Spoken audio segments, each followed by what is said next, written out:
자, 이제 중요한 질문이 남아 있습니다. 네. 바로 5년 동안 주목해야만 하는 부동산 시장의 키워드. 이 키워드들이 이 책에 굉장히 많이 명시되어 있어요. 네. 근데 그 중에서 다 다룰 수는 없고 몇 가지만 여러분과 공유해 드리고자 하는데요. 그 첫 번째가 3기 신도시 기회를 잡아라 이겁니다. 네. 3기 신도시 기회를 잡아라. 구체적으로 말씀해 주신다면요? 저는 3기 신도시 굉장히 좋은 기회라고 생각합니다. 네. 특히 2030 세대들한테는 저는 감히 그런 말씀 드립니다. 네. 이거 진짜 인생에서 마지막 잡아야 되는 기회다. 어, 왜? 4기 신도시가 우리 인구 구조상 보면은요. 저는 네. 3기 신도시가 거의 마지막 아닐까 싶습니다. 아, 4기 신도시를 할 때쯤이면 우리 인구라든지 여러 가지 사회 문제 때문에 네. 3기가 저는 마지막이라고 본다면 신도시가 지금까지 실패한 적은 한 번도 없었습니다. 우리나라 구조상. 왜 실패할 수가 없냐면 우리나라 신도시는요. 뭐 일본처럼 일본 신도시 실패 사례를 많이 이야기를 하는데 도쿄 자체가 굉장히 커요. 근데 거기서 또 떨어진 신도시를 만들었단 말이에요. 도쿄가 우리 뭐 사실 경기도 많아잖아요. 뭐 굳이 따지자면 핵심 지역 뭐 거기서 더 떨어진 지역의 신도시를 만들어서 인구 여러 가지 문제가 생기는데 우리나라 신도시는 일본으로 따지면 그냥 도쿄예요. 도쿄 안에 그냥 택지개발 지구 하나 더 만드는 거거든요. 그래서 신도시가 우리가 인구가 중요한 게 출생률이 늘어나는 것도 있지만 인구 이동도 있잖아요. 그렇죠. 인구가 늘어나는 곳에는 소비 소득이 늘어나고 소득이 늘어나면 인프라가 좋아지면서 기본적으로 주택 경제가 수가 몰리잖아요. 그렇죠. 주택 수가 몰리면서 경제가 좋아지면서 땅값도 올라가고 부동산 가격도 올라가고 지극히 당연한 메커니즘인데 그렇죠. 허벌판에 아파트를 짓는다. 신도시를 네. 인프라가 좋은 네. 거기에 수많은 사람들이 들어오겠죠. 살기 그렇죠. 좋은 네. 서울 외에 신도시보다 살기 좋은 곳이 어디 있나요? 그렇다면 사람들이 들어온다는 얘기는 당연히 경제가 활력을 찾으면서 땅값, 부동산 가격이 올라갈 수밖에 없는 그러네. 구조입니다. 하지만 신도시의 메커니즘이 있는데요. 신도시의 메커니즘이 뭐냐면 신도시가 언제 발표되냐면 집값이 과열될 때 발표가 됩니다. 정부에서 처음에는 규제를 하죠. 세금 규제, 대출 규제 하는데 집값이 안 잡히니까 왜 안 잡혀? 그러게요. 공급이 부족한가 봐요. 그래? 공급해. 공급 어떻게 해?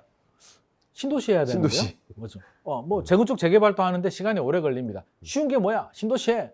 그래서 신도시가 발표가 됩니다. 신도시 어디에? 지도 보고 빈 땅 동그라미 쳐가지고 요거 지구 지정을 합니다. 네. 그렇게 시작이 되는데 신도시도 시간이 오래 걸리거든요. 그럼요. 8년에서 10년 정도 걸리잖아요. 네. 빨리 하는 게 10년입니다. 그렇죠. 그러면 부동산 시장이 과열이 될 때 신도시가 발표가 되는데 8년, 10년 동안 부동산 시장이 유지가 될까요? 그 사이에 또 꺾이고 수많은 변화들이 있거든요. 달라지죠. 그래서 네.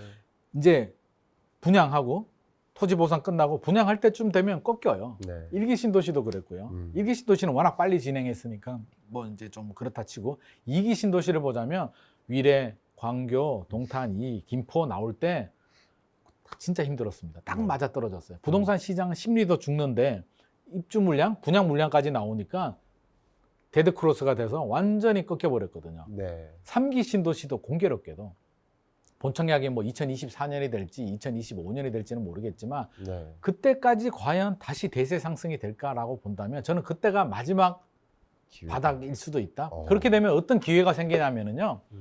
청약 경쟁률이 굉장히 떨어집니다. 미분양도 발생합니다. 위례 신도시도 미분양이 생겼거든요. 지금 생각해 보면 말도 안 되잖아요. 아니 무슨 위례가 미분양이야? 동탄은? 동탄 신도시도 엄청났습니다. 동탄 이 신도시도 2013년도에 지방에서 원정 투자 들어와서 뭐 분양권 네. 막 쓸어 담았거든요. 네. 정부에서 혜택도 줬습니다. 5년간 양도세 면제까지 줬단 말이에요. 그러니까. 근데 맞아요. 그런 상황이 저는 또 데자뷰가 될 것 같다. 그렇다면 우리 2030들은 어떻게 해야 될까? 청약 경쟁률이 떨어지면 경쟁률이 높을 때는 안 되지만 떨어지면 위치가 굉장히 좋잖아요. 하남, 교산, 남양주, 왕수, 고양, 창릉, 부천, 대장, 인천, 계양 이 좋은 위치에 GTX 노선들이 막 깔리죠. 네. 학군, 뭐 생활 인프라 얼마나 좋아요. 여기에 기회가 온단 말이에요. 경쟁률이 떨어지면 일단 청약하셔라. 당첨 가능성 굉장히 높다. 거주자 우선이 되면 확률은 더 높아진다. 그래서 내가 원하는 지역이 있으면 미리 이사를 가서 준비를 해서 사전 청약 안 돼도 됩니다. 본 청약 기회가 많으니까 잡아라. 안 되는 분들 있죠. 나는 집 하나 있는데 아니면 아예 뭐 자격 요건이 안 되는데 하시는 분들도 실망하지 마십시오. 왜? 그때 되면은요 미분양도 나오고요 분양권 물량들도 나옵니다. 네. 분양권 전매를 잡으면 되는데 야 분양권 전매 금지잖아 라고 이야기를 한다면 그때는 규제가 풀립니다. 그래서 네. 분양권 구입할 수 있는 기회도 있기 때문에 지금 종잣돈 모아서 상기 신도시 기회는 반드시 잡으면 좋을 것 같습니다. 아, 말씀 속에서 제가 썸네일 문구가 생각이 났습니다. 아, 그래요? 예. 땡땡땡 반드시 잡아라. 땡땡땡은 3기 신도시. 그렇게 되지 않을까 그런 생각이 듭니다. 자, 그다음 청약 이렇게 성공해야 한다. 어떻게 하면 청약 성공합니까? 아까 상기 신도시하고 이제 비슷한데요. 네. 이제 위기가 왔을 때 부동산 시장이 침체가 되면 기회가 옵니다. 네. 그러면 이제는 선당후검하지 마세요.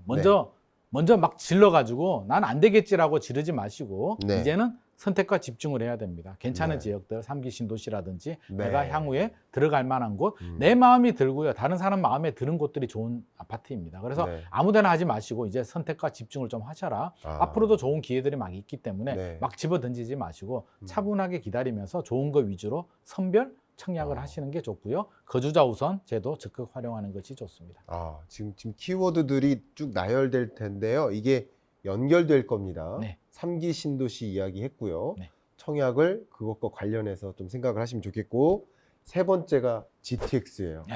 GTX가 부동산의 블루오션이다라는 표현을 하셨어요. 네네. 또 역시 연결됩니다. 네. 이 부분 좀 추가 설명해 주십시오. GTX가 이제 급행 노선이란 말이에요. 네. GTX의 장점이 뭐냐면 속도가 굉장히 빠릅니다. 네. 지하 대심도로 파서. 네. 그래서 GTX의 수혜를 받는 지역들은요. 네. 서울, 강남이 아니에요. 서울, 강남은 이미 지하철이 워낙 잘 연결돼서 GTX 하나 더 생긴다고 해서 그것 때문에 집값이 뭐 더 오르거나 크게 영향을 안 주는데 그렇죠. 어떤 지역이 영향을 받냐면 목마른 사람이 우물 판다고. 네. 그죠? 목마르잖아요. 네. 목마른 지역이 어딜까요? 네. 일산, 동탄, 송도, 음. 남양주, 의정부, 외곽 지역들. 네.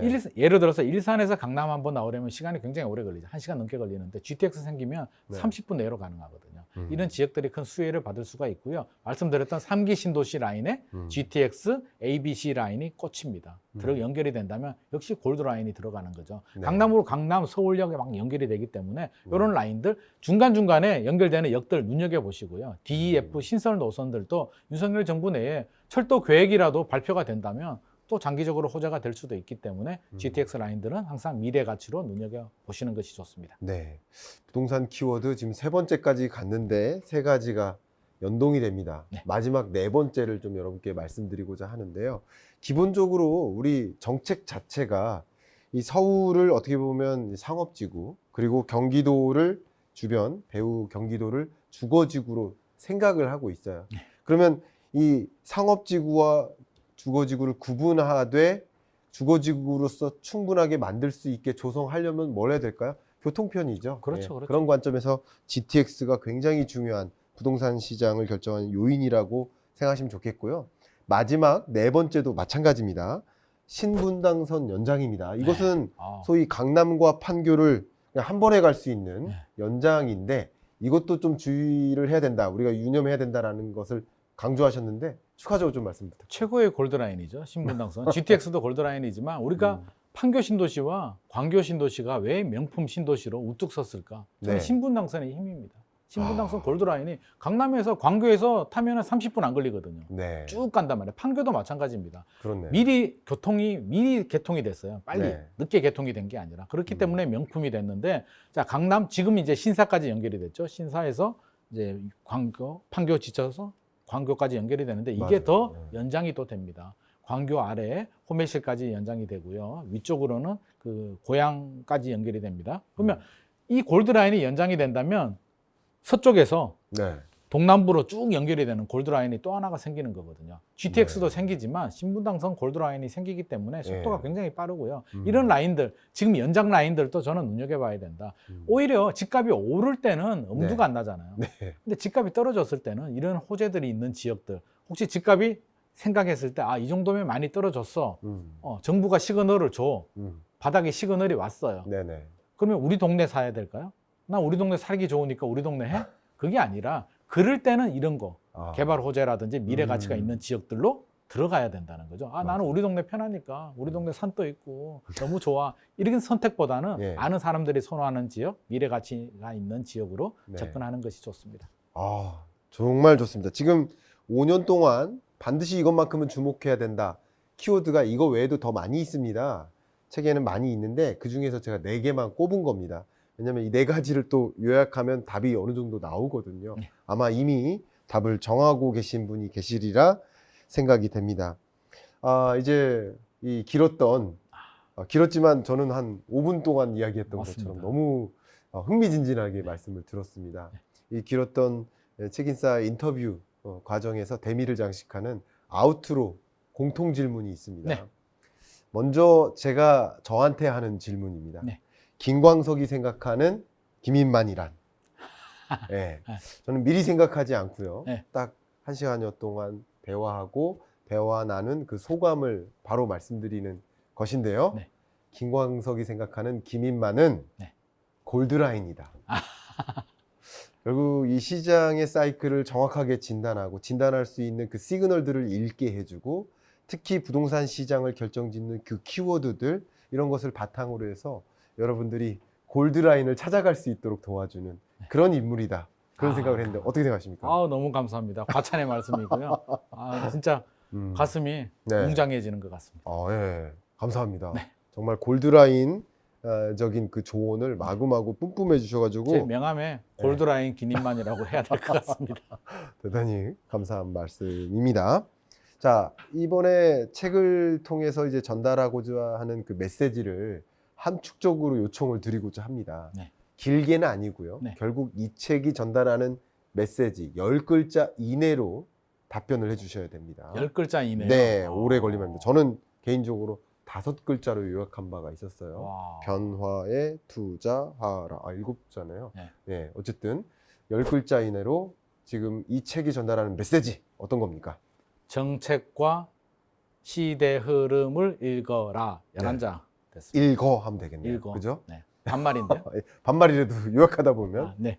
아니면 르를 빼면 되겠네요. 그죠? 맞습니다. 네, 르를 빼면 됩니다. 정책과 시대 시장 흐름, 시장 흐름을 읽어. 시장 흐름 읽어라. 네. 이렇겠죠? 네. 네. 정확한 메시지입니다. 정책 기조, 그리고 시장 흐름. 물론 정책만 본다는 것이 아니라 네. 두 가지를 고루 보면서 맞습니다. 아마도 책을 통해서 김인만 소장님의 이 말씀을 통해서 그런 것들을 충분히 이해하는데 많은 도움이 되지 않았을까 생각이 됩니다. 네. 진짜 아우트로 공식 질문입니다. 네. 나에게 시리즈예요. 네. 나에게 있어서 이건 뭐냐? 예를 들면 저는 나에게 경제란 뭐 이런 거예요. 네. 그래서 역시 질문 드리겠습니다. 네. 나에게 부동산이란? 나에게 부동산이란 밥줄이다. 밥줄이다. 저도 먹고 살아야 되지만 밥줄의 의미가 뭡니까? 우리가 살아가면서 반드시 필요하잖아요. 저는 부동산이 너무 재밌습니다. 이 흐름도 재밌고요. 네. 스트레스 받지 않습니다. 네. 이 흐름에 타서 네. 읽어 들어가다 보면 재미도 있고요. 부동산이 저는 인생이라고 생각하기 때문에 밥줄이다. 우리 밥은 그냥 자연스럽게 먹잖아요. 네. 예. 부동산도 편한 마음으로 이렇게 좀 떠 잡수시면 좋을 것 같습니다. 아마도 김인만 소장님의 밥줄은 골드라인이지 않을까 그런 생각을 해봅니다. 네. 자, 나에게 두 번째 시리즈입니다. 네. 갑자기 바꿨습니다, 제가. 어. 나에게 골드라인이란? 나에게 골드라인이다. 나에게 골드라인은요. 저는 돈은 아니라 돈은 따라오는 거고요. 나에게 골드라인은 내가 즐겨하는 일이다. 즐겨하는 일이? 네. 가족과 그게 일. 그렇죠. 그래서 내가 좋아하는 일을 저는 부동산이 좋거든요. 부동산을 네. 좋아하는 일을 하다 보면 돈은 따라오는 거지. 그렇죠. 돈을 목표로 삼고 내가 돈을 더 벌기 위해서 저는 절대 부동산을 왜곡하거나 투자 왜곡은 절대 하지 않습니다. 그건 제 그렇군요. 철칙입니다. 네. 네. 우리 소장님 얼굴 속에 그게 다 묻어 나옵니다. 좋아하는 일을 하고 계시는구나. 맞습니다. 그러니까 그게 즐거운 거예요. 그죠? 네, 네, 맞습니다. 얼마나 즐겁습니까? 저도 사실 마찬가지거든요. 자기가 좋아하는 일을 찾고 즐겨라. 그게 곧 골드라인이다. 네. 예. 오늘 수식어 너무 좋은 것 같습니다. 마지막 공식 질문입니다. 나에게 책인싸란 이 질문인데요. 네. 그냥 말 그대로 이 책인싸를 통해서 인터뷰를 저랑 해보셨는데 네. 어떤 느낌이셨는지 그 소감을 여쭙는 겁니다. 네. 나에게 책인싸란? 즐거움이다. 굉장히 유쾌하고요. 네. 유쾌함과 즐거움을 저는 두 마리 토끼를 다 잡은 것 같습니다. 이게 방송이라기보다는 저는 네. 굉장히 그냥 잡담하듯이 굉장히 예. 편하게 이렇게 할 수 있어서 너무 즐거웠고요. 솔직히 시간이 벌써 이렇게 끝난 거야? 맞아요. 라는 생각이 들 정도로 너무 네. 빨리 지나가서 좋은 네. 시간이었습니다. 즐거움이었다. 아마 이 영상을 보고 계시는 우리 구독자 여러분들께도 오늘 그 이야기가 김인만 소장님과의 이 대담이 굉장히 즐겁게 느껴지셨을 거고, 그리고 즐겁고 끝나는 것이 아니라 그 안에서 굉장히 많은 보석과 같은 인사이트를 많이 채굴을 하시지 않으셨을까 하는 생각이 듭니다. 오늘 초대에 응해주셔서 대단히 감사하고 네. 많은 분들께서도 이 이야기 많이 공감해 주셨으면 하는 그런 마음입니다. 감사합니다. 감사합니다. 네, 감사합니다.